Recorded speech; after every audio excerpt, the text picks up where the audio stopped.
হাসিনার পতন হলেও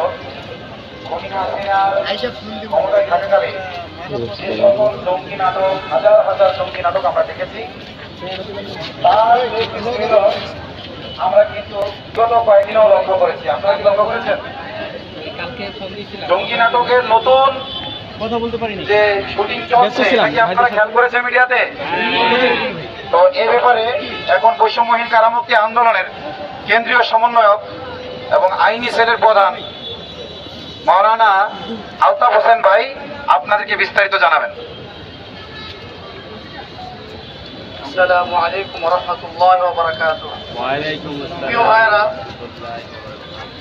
আমরা হাসিনার পতনের পরে আমরা বিভিন্ন কর্মসূচি দিয়ে আমরা নোয়াখালী ফেনীতে যে বন্যা হয়েছিল, আমরা ওখানে ত্রাণ বিতরণের কার্যক্রম আমরা নিয়ে যেতেছিলাম। হঠাৎ করে আমরা দেখলাম যে পূর্বের যে নাটক হাসিনার আমলে ছিল, এখন আবার সেই নাটক আবার শুরু হয়েছে।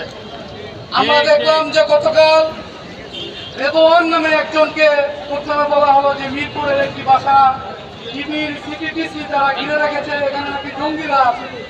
তখন আমরা দেখলাম যে মধ্যরাতে যেটা ছিল জঙ্গি, রাত্র 2টার পরে সেটা দেখলাম তারা সংশোধন করেছে নাশকতাকারী।